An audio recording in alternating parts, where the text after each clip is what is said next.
예, 그러면 현 시장 해석해보면서 여기에 맞는 투자 전략 세워보도록 하겠습니다. IBK 투자증권 영업부의 박근영 차장과 함께합니다. 어서 오십시오. 네, 안녕하십니까. 새해 복 많이 받으십시오. 네, 복 많이 받으십시오. 예, 오늘 시장에 대한 흐름들 어떻게 해석하고 계신지부터 얘기해보도록 하겠습니다. 크게 보면 여전히 강한 시장 그리고 우상향이 가능성이 높은 시장이긴 합니다만은 오늘 장중의 흐름만 봤을 때 걱정하신 분들도 충분히 있을 거라고 생각을 하는데요. 좀 어떻게 읽고 계십니까? 네, 지난주에 코스피 상승폭이 9.7%나 급등을 했는데 오늘 장중 오전에 지수로 따져서는 100포인트 넘게 올랐다가 장중 거의 한 50포인트 정도 마이너스가 났다가 다시 플러스권으로 왔다 갔다 하는 변동성 확대 장세가 되고 있습니다. 기관들이 지금 3조 넘게 팔고 있기 때문에 어마무시한 매도 물량을 내고 있지만 개인들이 4조 원대를 받아내면서 끄떡도 하지 않죠. 사실 오전에 올라갔던 것이 좀 빠졌던 부분이 약간 아쉬운 부분이 있긴 하지만 기관 매도 물량을 그냥 우습게 받아내면서 실제로 기관들이 아무리 팔아도 지금 시장이 흔들리지 않는 모습이고요. 다만 조금 부담스러운 것은 일단 속도의 문제입니다. 많이 올랐다는 속도와 그다음에 상승 종목군과 하락 종목군의 그 숫자가 상당히 좀 첨예하게 쏠림 현상이 나타나고 있는 거죠. 지수가 많이 올라온 것도 결국은 금일 같은 경우도 지금 보면 삼성전자라든지 그다음에 일부 현대차 그룹주 관련된 부분들 그리고 증권업종 이런 부분들 좀 쏠림 현상이 나타나는 부분이고요. 2차 전지 쪽 이런 부분들에서 조금 최근에 계속적으로 쏠림이 그쪽으로 쏠리면서 종목별로 상당히 좀 차별화가 이루어지면서 지수는 계속 올라가는데 사실 수익이 나는 구간들은 좀 다르게 나타나는 구간입니다. 이 상승세가 상당히 좀 무섭기는 하지만 그럼에도 불구하고 이제 최근에 애플과 삼성전자의 이슈라든지 그다음 현대차 이슈가 있는데 그리고 이제 중국 3대 통신사들과 알리바바와 텐센트 관련된 주요 지수 퇴출에 따른 수급적인 반사이익에 대한 기대도 국내 시장에 일단 수급적 우호적으로 작용할 겁니다. 아마 중국 3대 통신사들에 대한 이슈는 어느 정도 반영이 됐다 볼 수 있겠고요. 다만 이제 알리바바와 텐센트에 관련된 주요 지수 퇴출은 쉽지 않을 거라고 이야기는 되고 있지만 만약에 알리바바나 텐센트에 관련된 주요 지수가 중국 관련된 종목이 미국 시장에서 퇴출이 된다면 외국인의 순매수 규모는 국내로 유입될 수 있는 기준으로 봤을 때 약 10조 원 정도가 외국인들이 추가로 이 부분에 대해서 MSCI나 리밸런싱이 되면서 한국 시장을 살 수 있는 근거가 될 수 있습니다. 가능성은 높지 않게는 보고 있지만 어쨌든 이야기가 나온 상황이기 때문에 이에 대한 수급적 요인도 보아야 될 것 같고요.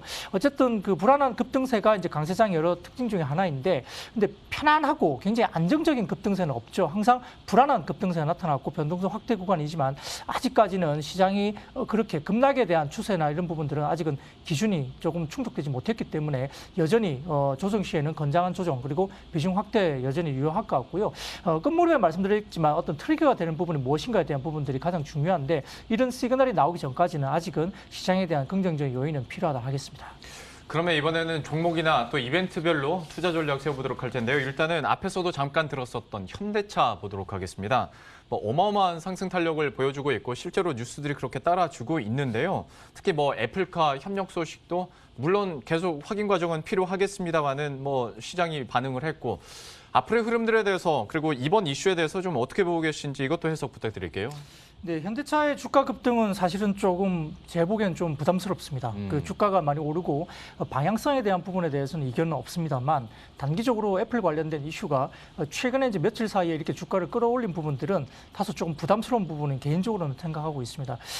과연 이제 애플이 이제 할 수 있느냐의 문제인데 물론 애플은 해야 되겠죠. 새로운 어떤 신사업 부분에서의 어떤 영향을 봤을 때는 애플은 할 수밖에 없는 구간이고 지금 현대차가 지금 주요 완성차 업체가 다른 업체와 전기차 플랫폼을 공유하고 있지 않은 글로벌 자동차 완성업체 중에 현대차가 한두 개 정도 남아있는 마지막 완성차이기 때문에 애플 입장에서는 사실은 입지를 할 수밖에 없는 상황이고요.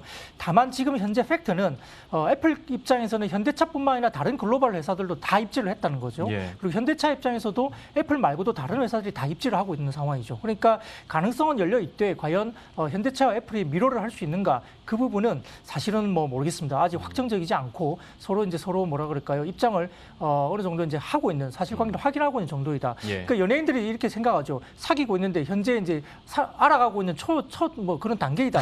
이 정도 이야기할 정도의 이죠. 굉장히 관심은 있는데 네. 확실하게 우리가 사깁니다, 어떻습니다, 사귄 지 1년 됐습니다. 이렇게 말하기에는 조금 아니지 않느냐 생각이 듭니다. 조금 앞서가는 면이 분명히 시장은 있는 것 같고요.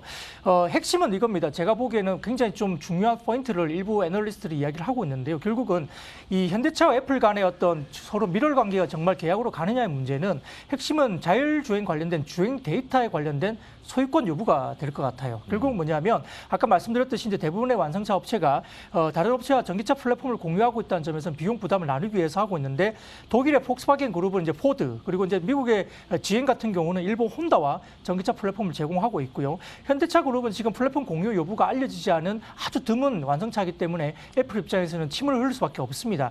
따라서 이제 애플카가 플랫폼에 제공되는 그림이 실현되면은 결국은 현대차 그룹 입장에서도 한 단계 레벨업이 될 수 있는 어떤 그런 그 장점은 분명히 있는 건 확실합니다. 다만 이제 애플 같은 경우는 자율주행차에 탑재되는 인공지능이라든지 차량용 운영체제 OS라든지 반도체, 그다음에 배터리 등 다양한 미래 기술을 지금 자체적으로 개발하고 있기 때문에 상당 부분 현대차 그룹과 영역이 겹치고요. 또한 이제 만약에 애플카가 된다면 이게 애플 관련된 OS를 쓸 건지 아니면 안드로이드를 쓸 건지 이것도 지금 시장에서 굉장히 화두가 되죠. 국내 같은 경우는 안드로이드 영역이기 때문에 애플카로 진입이 되면 결국은 애플의 OS를 써야 되는 상황이라서 이런 부분도 사실은 조금은 부분이 있습니다. 또한 그 애플이 만약에 현대차 그룹의 양산 노하우를 발판 삼아서 단숨에 완성차 브랜드 전기차 영역에서 아마 상위권에 올라서게 된다면 현대차 그룹 입장에서는 경쟁자를 키워준 입장이기 때문에 상당히 좀 고민이 될 수도 있고요. 그런데 만약에 이제 애플 관련해서 기술만 받아서 현대차 그룹이 단순한 어떤 매뉴팩처링 정도만 된다면 이익률이 현저하게 낮은 단순한 뭐죠? 제2의 폭포이라든지 이런 부분에서 상당히 크지 못하고 그냥 단순한 어떤 제조고 공장 조립 정도에 그칠 가능성도 있습니다. 상당히 아직은 미묘한 입장차가 있을 수밖에 없기 때문에 이걸 확신적으로 말할 수 있는 단계는 아닙니다. 따라서 이제 특히 주행 데이터가 두 기업 간 협상에서 가장 민감한 사안으로 떠올 가능성이 있고요. 여기에 따라 본 계약이 될지 안 될지의 여부는 상당히 달려있다 볼 수 있겠습니다. 실질적으로 지금 이제 애플 같은 경우는 독일의 BMW라든지 메르세데스 벤츠와 같은 경우도 협력을 타진했지만 데이터라든지 디자인에 대한 권한을 두고 이견을 보이다가 끝내 무산을 했기 때문에 현대차 그룹과의 관계도 결국은 향후 주도권은 결국은 전기차뿐만 아니라 자율주행에 있습니다. 여기에 대한 데이터 관련된 소유, 이전 여부 이런 부분에서 애플과 현대차가 어떻게 풀어나가느냐 이것이 사실은 핵심 변수가 아닐까 생각됩니다. 투자자 입장에서는 각사에서 열애설 인정해줬으면 좋겠는데 아직까지는 확인된 바가 없고 때문에 현대차의 최근 들어서의 급상승에 대해서는 약간 부담감이 있다라고 평가를 해주셨어요. 이후에 확정된 이슈가 어떻게 나오는지도 주가 향방에 좀 큰 변수가 되지 않을까 싶습니다.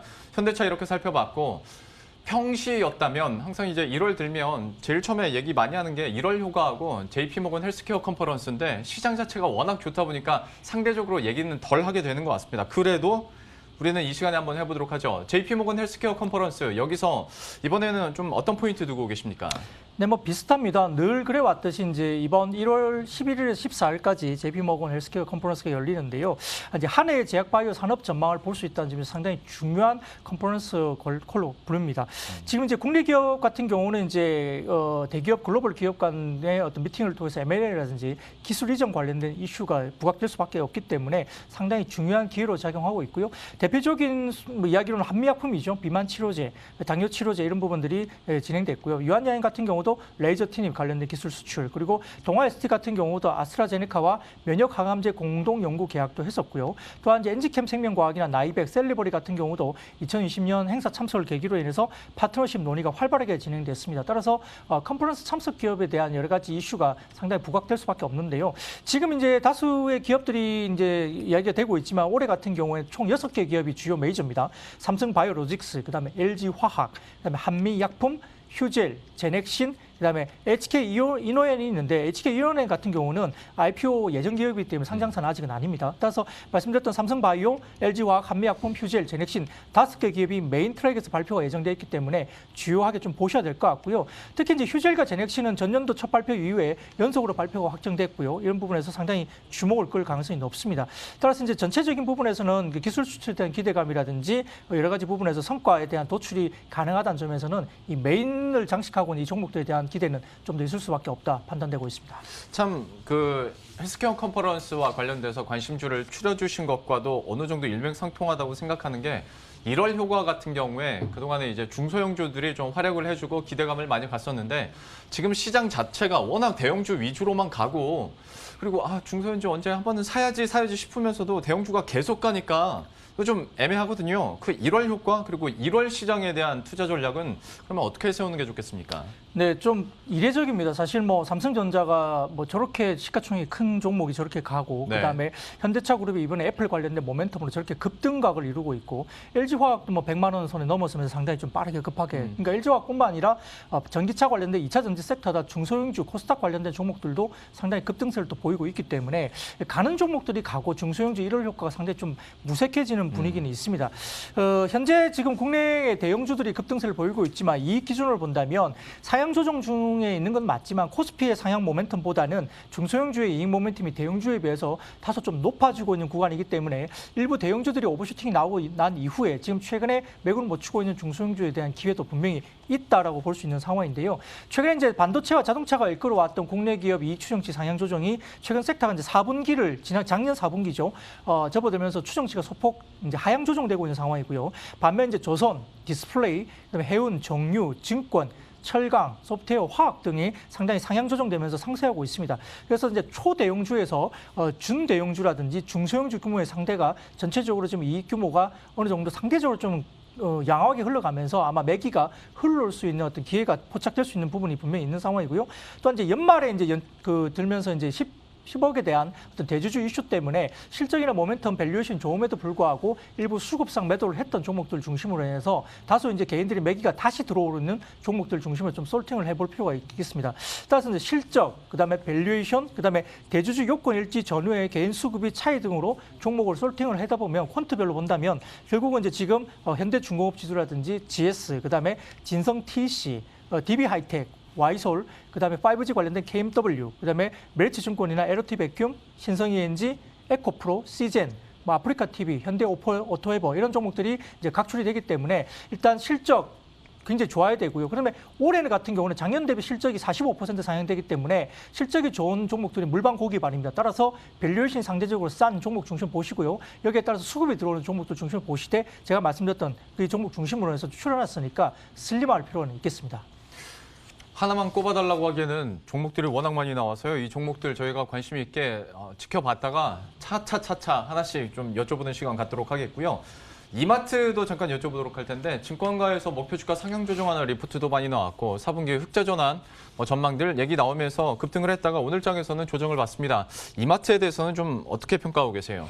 네, 여전히 뭐 이마트는 미국의 월마트 구조로 간다고 볼 수 있는데요. 과거에 이제 지금 롯데마트라든지 이런 쪽은 굉장히 그 몰을 갖다 많이 폐쇄를 하면서 구조 조정을 했지만 이마트 같은 경우는 오히려 이제 이런 부분에서 MS가 늘어가면서 상당히 그 효과를 보고 있는 상황인데요. 특히 이제 지금 최근에 PP센터라 해가지고 작년부터 이야기를 했습니다. 결국은 기존의 이마트 점을 갖다가 오프라인 점을 PP센터로 활용하면서 스타컴이라든지 그다음에 이마트몰의 온라인 배송을 일반 그 오프라인 매장에서 그 창고화하는 거죠. 이런 부분들이 월마트의 구조이고요. 이런 부분에서 결국 다른 어떤 마트들이 그리고 더군다나 지금 식품 온라인을 하고 있는 다른 뭐 지오소프트 관련된 모아시스라는 이런 부분들이 상당히 좋긴 합니다만은 이런 물류 창고가 많지 않기 때문에 뭐 조금 팔리면 바로 이제 뭐 재고 소진으로 뜨고 이렇기 때문에 그 매출에 대한 부분도 상당히 좀 제한적이었습니다. 그럼에도 불구하고 이마트 같은 경우는 기존의 오프라인점을 이렇게 PP 창고화하면서 상당히 물류에 대한 충분한 재고를 확보하면서 대응을 했기 때문에 식품 온라인 시장이 급성장하는 동시에 이 부분에서 성장세가 굉장히 두드러지게 나타났기 때문에 이마트에 대한 부분은 상당히 긍정적으로 접근할 수밖에 없는 상황이고요. 4분기가 오히려 이제 지금 그 2.5단계 상향적 됐기 때문에 서울이나 경기 지역이 9시에 폐장을 하지만 이 부분에 상당히 좀 많이 우려를 했습니다만 오히려 상당히 크게 영향이 없었다라고 보이고 있고요. 오히려 할인점, 기존점이 오히려 상승을 했습니다. 4분기 같은 경우는 지금 기존점 성장률이 3%를 넘게 나오고 있는데 아마 휴일 일수가 하루가 적다고 생각한다면 굉장히 좋은 서프라이즈한 부분이죠. 이런 부분에서도 마찬가지고요. 전년도 기저효과로 100억 원 이상 증액이 예상되고 있는 상황입니다. 전문점과 트레이더스, 스타컴의 신규 핵심 사업 부분에서 매출이 전년비 20% 넘게 급성장하고 있는 상황이기 때문에 실적 트라운드 충분히 가능할 것 같고요. 이런 부분에서 지금 올해 같은 경우도 트레이더스가 신규 점포 이슈 때문에 전년비 13% 외형 성장, 그리고 이마트 24 사업 확대도 추가적인 실적 모멘텀인데 백신과 치료제가 나오면 아마 편의점도 상당히 좋아지겠죠. 이런 부분에서 괜찮고요. 따라서 현재 주가가 지금 12개 포워드 PER 13배 정도 수준까지 빠졌기 때문에 가격적인 매력 충분하니까 조정 시에 어차피 매수 구간 가능하다 볼 수 있겠습니다. 예. 옛날 같았으면 4.7% 떨어지며 급락한다고 표현을 할 텐데 요즘 시장에서는 뭐 충분히 감내할 만한 수준인 것 같고 밸류 매력 있다고 얘기를 해주셨어요. IBK 투자증권 영업부의 박근영 차장과 함께 했고요. 저희들도 여기서 함께 인사드리도록 하겠습니다. 마무리 잘 하시고 내일 뵙도록 하겠습니다. 시청해주신 여러분 고맙습니다.